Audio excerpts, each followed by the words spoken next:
Good morning વિદ્યાર્થી મિત્રો. હવે તમે આ વિષયના વિડીયોઝ એક સાથે પણ જોઈ શકો છો.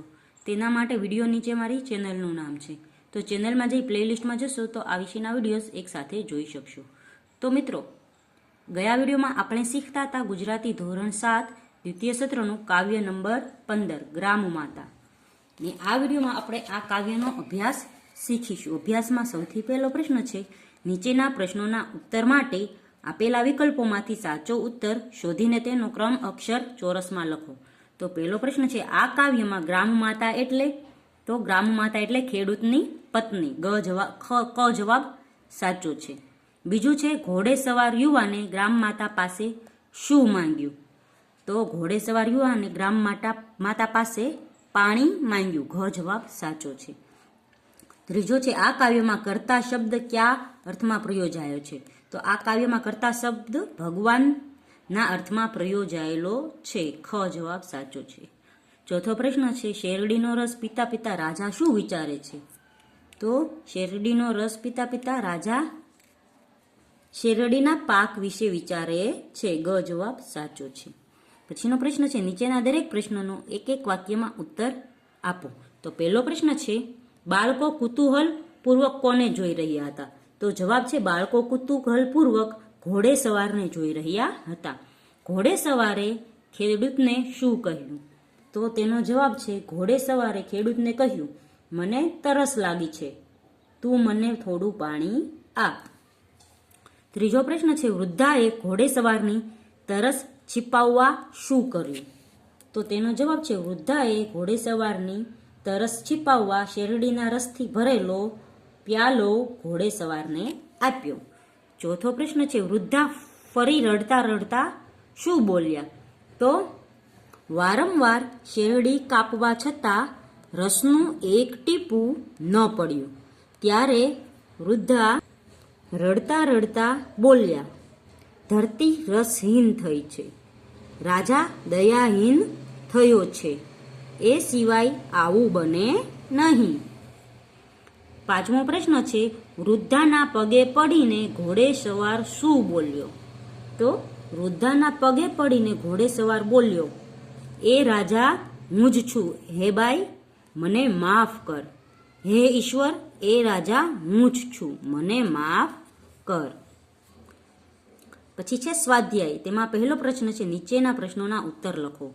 તો પહેલો પ્રશ્ન છે, કાવ્યમાં આલેખાયેલું હેમંત ઋતુનું વર્ણન લખો. તો તેનો જવાબ છે, પૂર્વમાં સૂર્ય ઉગ્યો છે, આકાશ ભૂરું અને સ્વચ્છ છે, એકેય વાદળી નથી, મૃદુ ઠંડો પવન ઉત્સાહને વધારતો વહી રહ્યો છે, એ ઉત્સાહને શરીરમાં ભરીને પંખી મીઠા મધુર ગીતો ગાતા ગાતા ઉડી રહ્યા છે, શેરડીનો પાક લહેરાય છે, ખેડૂત દંપતી સગડી પાસે બેસીને તાપી રહ્યા છે.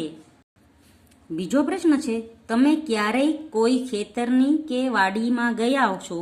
એ ખેતરમાં વાવેલા પાકનું નામ શું હતું? એ કઈ ઋતુનો પાક હતો? 8-10 લીટીમાં એ ખેતરની હરિયાળીનું વર્ણન કરો. તો મેં લખ્યું છે, હું એક વખત મારી માસીના ગામે તેના ખેતરે ગઈ હતી. તે સમયે તેના ખેતરમાં રાયડાનો પાક ઊભો હતો. રાયડો શિયાળો પાક છે. લગભગ 4 ફૂટ ઊંચા રાયડાના છોડ ઉપર સુંદર પીળા પીળા ફૂલ ખીલ્યા હતા. આખું ખેતર પીળા ફૂલોથી ઉભરાતું હતું. શીતળ હવાની લહેરથી આખું ખેતર ઝૂલી રહ્યું હતું. જાણે હવાએ પીળી ઓઢણી લહેરાતી ન હોય. આજુબાજુના વૃક્ષો હરિયાળીમાં વધારો કરતું હતું. હરિયાળી જોઈ હૃદય અને મન આનંદિત થઈ ગયા. તો આવી રીતે તમે કોઈ વાડી જોઈ હોય તો તેનું વર્ણન તમારે કરવાનું છે. ત્રીજો પ્રશ્ન છે, શેરડીમાંથી એક ટીપું રસ ન નીકળતા માતા શું વિચારે છે? તો યુવાને શેરડીનો રસ મીઠો લાગવાથી બીજી વાર રસની માંગણી કરી. બીજી વાર શેરડીની કાતળી કાપવા છતાં તેમાંથી રસનું એક ટીપું પણ ન નીકળ્યું. ત્યારે માતા વિચારે છે, ધરતીમાંથી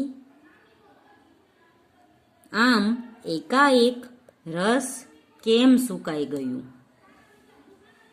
ચોક્કસ પ્રભુ કોપાયમાન થયો છે, કાં તો આ ભૂમિનો રાજા દયાહીન થયો છે. તો શેરડીમાંથી એક ટીપું રસ ન નીકળતા માતા આવું વિચારતા હતા. તો વિદ્યાર્થીઓ, આ વિડીયોમાં આપણે અહીં સુધીનો અભ્યાસ શીખીએ. આવતા વિડીયોમાં આપણે સ્વાધ્યાય પૂર્ણ કરીશું. ત્યાં સુધી ગુડ બાય, ટેક કેર.